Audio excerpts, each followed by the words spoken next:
Ишим жок, айылда иштебеймин. Ушу 3 балам бар. Күйөөм өтүп кеткенине 9 жыл болду. Москвага барып келип иштеймин.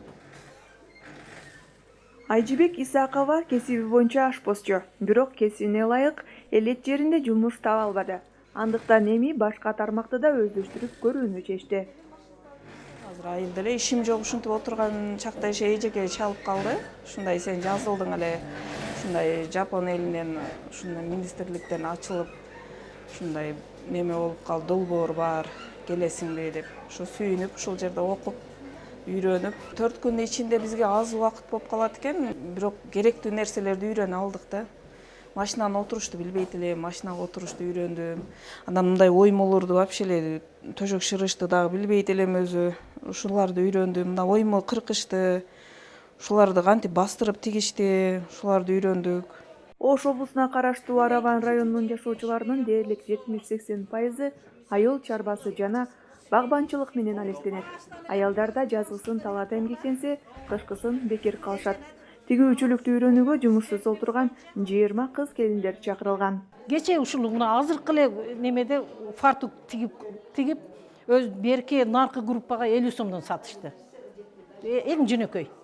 Өздөрүнө мал байлаганга жип өрүп үйрөнүп, ар бирден жип магазинден жип алып келишти, өрүп үйрөнүштү. Аябай ыраазы болуп атат. Анан бирөөсү ошо үйүнө көйнөк шымы менен тикти. Ошо 4 күн мына ушул күнгө чейин. Элдин немеси жакшы, бирок колдоо, өтө колдоо, ушу бир жерге ушу бир ишкана болсо, элге аябай жакшы жардам болот эле. 60 жашта аркалап калган Урниса Жуманазарова кантип бадыраңды жакшы өстүрүү боюнча мыкты адис. Кошумча башкаларга да анын өстүрүүнүн сырын окутат. Табигый ден соолукка пайдалуу азыктарды туура эгип, өстүрүп, кайра аны кардарларга мыкты баада сатуунун да өзгөчө сырлары бар экенин айтат. Дыйканчылыкты деле канча жасашып койсо дагы же сортту тандашын билбейт да. Уруктун сортун тандаша албайт дагы. Бирөө башка базардан эле жапжашыл болгон көчөт тап келип эгет дагы ал күзгө чейин жашыл болуп 5-6 эле мөмө берет, түшүм бербейт. Ал деген баягы базарчылардын өтүмүнө карайт да. Анан биз урукту кандай тандайсың? Ошо үрөндөрдү тандап алыш керек биринчи очередте.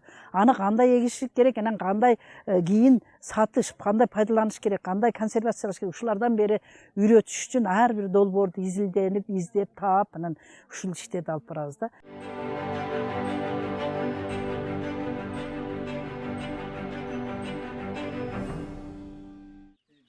Бөдөнөнү эркектер гана багат десеңиз жаңылышасыз. Жумуш жок деп бекер отурбай, Азада Ризаева бөдөнө өстүрүп көрүүнү чечкен. Өз балдарына пайдалуу азык жана үй тиричилиги үчүн керектүү каражатты бөдөнө менен жумуртка сатып табат. 30 бөдөнөсүнөн күн сайын 20–25 дана жумуртка алат. Унчалык иш харакат. Анчалык көп эмгекти талап кылбайт. Өтө деле кыйынчылыгы жок. Аз эле жерди ээлейт. Карап эле коесуң. Суусун тез-тез алмаштырасың. Данын карап алмаштырып, тез-тез түбүн тазалап туруу зарыл. Өтө деле оор иш эмес. Көбүрөөк жаш балдарга иммунитетти көтөрүүгө, тамак ооруга, анан карыяларга иммунитетти көтөрүүгө, буту ооругандар алып турушат. Бөдөнө негизи бардык эле жерге дары. Hamma yoqqa foydali bedanani. Элет айымдар үчүн негизги көйгөй жумушсуздук. Бирок үйдө отуруп деле жумуш табып, үй тиричилигине жардам бере турган жагдайлар боюнча атайын окутуп үйрөтүү иштери өлкөнүн 5 облусунда жүргүзүлүүдө.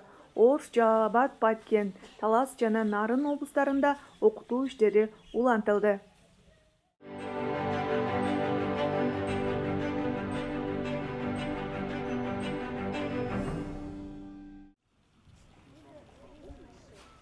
Табияты тоолуу, шарты катал Нарын облусунда айымдар үчүн жумуш табууда орчундуу көйгөйлөрдүн бири. Тоолуу аймакта аба ырайы суук шартта деле помидор, бадыраң сыяктуу жашылча жемиштерди өстүрсө болот. Ал үчүн ылайыктуу күнөсканаларды жасап, топуракты талапка ылайык даярдаш керек. Атайын келген адистер элеттик аялдарга помидор өстүрүүнүн болгон жол жоболорун үйрөтүүдө. Мурун бул жерде жашылча өстүрүп көргөн эмес. Помидор менен бадыраң капуста өскөн эмес. Булар картошка, сайыз, кызылча гана өстүрүшчү.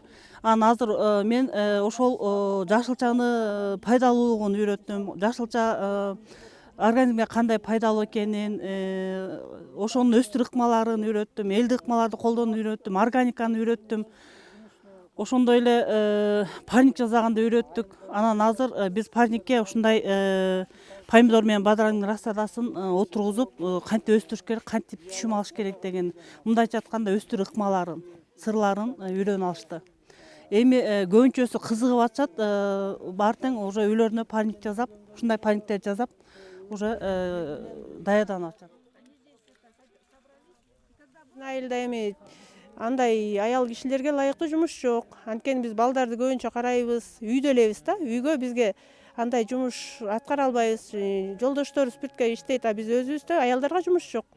Жумуш иштей алчу эмеспиз. Эми буюрса балдарыбыз менен биргеликте бул проекти бизге жакты, жакшы болуп атат бизге. Ошо чогуу биргеликте өстүрүп, балдарыбызга дагы биз үйрөткөнгө дагы жакшы экен. Ушундай жер жемиштерди жеп, өзүбүздүн немебиз боюнча өз колубуз менен натуральный да, бизге баардыгын үйрөттү. Эже компост жасаганды үйрөндүк, кыкты өзүбүз натуральный кыктарда кантип иштетишти мурун билчү эмеспиз. Эми буюрса ушуну аракеттенип, ушуну алып кетели деп жакшы аракет кылып атабыз. Нарын облусунун алыскы аймактары болгон Кара Суу, Ак Дала жана Чолпон айылдарындагы жашоочу кыз-келиндер кыска мөөнөттүү окууларды бүтүрүштү. Анын негизинде ар бир жумушсуз аялдар өз жөндөмдөрүнө жана кызыгуусуна ылайык ар түрдүү тармактарды тандап алышкан. Мурун баарыбыз эле иштебей эле үйдө отурган айымдар болчубуз. Анан бул инициатива бизге деген Япониядан грант келип, бизге жардам берип, анан окуткан. Биз 4 күн окуганбыз. Биз атайын ушу кулинария жагын тандап алганбыз. Анан ошол гранттан баштап биздин эле кызыгуубуз күчөп баштады. Эмнеге эл жасаганды биз жасай албайбыз? Мисалы үчүн муну сатып жечүбүз. Кучкорго барып сатып келип жечүбүз. Анан жасап көрөлү деп жасап баштадык. Эми буюрса ишибиз жакшы, жүрүшүп калдык.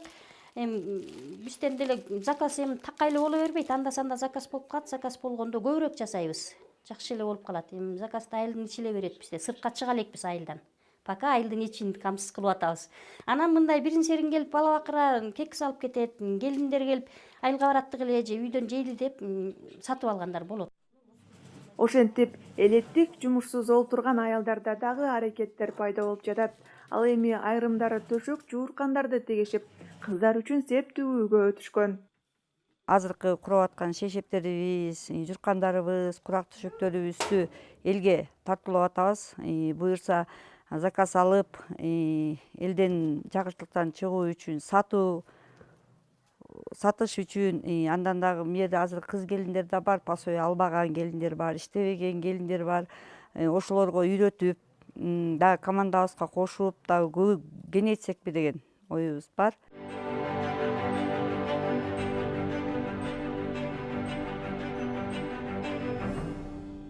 Элет жериндеги жакырчылыкты жоюуга багытталган долбоорго тартылгандардын дээрлик баарысы жумушсуз олтурган кыз-келиндер. Өзгөчө гендердик теңчиликке жеткирүү жана аялдардын эркектерге болгон көз карандуулугун жоюу багытын көздөйт. Аялдар да өздөрү ойлонуп, иш-аракет жасап, каражат таба ала тургандыгын көрсөтөт. Жергиликтүү аялдар өздөрүнүн тандоосу менен кызыккан окууларын окушат дагы. Ошол алган билиминин негизинде өз жашаган жерлеринде кичинекей чакан мүмкүн ишкана болобу же кичинекей үйдүн ичинде бир иш аракеттерди жасоого негизделген да, багытталган. Азыркы кезде биздин долбоор 2018-жылы башталган. Ушул 2019 май айында аяктайт. Долбоордун алкагында 2720 киши катышкан. Окуулардан тышкары ар бир айыл, тандалган айыл аймак, биз негизи 10 айыл аймак менен иштегенбиз, ар бир областта 2 айыл аймактан. Тандалган айыл аймактар өздөрүнүн көйгөйүнө жараша кандай керектүү инфраструктуралык долбоорлорду дагы ишке ашырышат да. Борбор шаарлардан алыскы аймактардагы кыз-келиндердин жумушка тартылып, өз алдынча киши ишкердик түрлөрүнө кызыгуусу бул жакшы жашаан экенин гендердик серепчилер белгилешет. Алар канчалык аялдарды колдоп, аларга дем күч берилсе, үй бүлө тынч жана алар баккан балдары да ден соолугу бекем, билим деңгээли да жогору болооруна ишенишет. Если женщины испытывают дискриминацию, растет феномен женской бедности.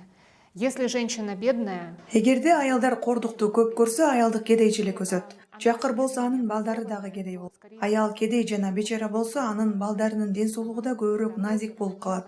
Аларда үй бүлө пландоо деген болбой, тескерисинче жакыр үй бүлөлөрдө балдардын саны дагы көп болот. Орто киришелүү үй бүлөлөргө салыштырмалуу. Бул абдан демографиялуу көрсөткүч. Жакырчылыктын жыйынтыгы Кыргызстанда жана бардык дүйнөдө көрсөтүп турат. Үй бүлөдө 3-чү бала пайда болгондон кийин кедейчилик 70%га чейин өсөт. Балдар бул өтө кымбат, андыктан ага көп мүмкүнчүлүк бөлүү талап кылынат. за черту бедности возрастает на 70%. То есть дети это дорого, в детей нужно вкладывать много ресурсов. Демек, аялдардын тагдыры бир өзү менен чектелбейт. Анын тагдырынан келечектеги улуу кыздарынын жашоосу да көз каранды. Андыктан гендердик өсүп өнүгүү, аялдардын жумуш менен камсыздалып, алдыга өсүүсү өлкөнүн келечеги үчүн.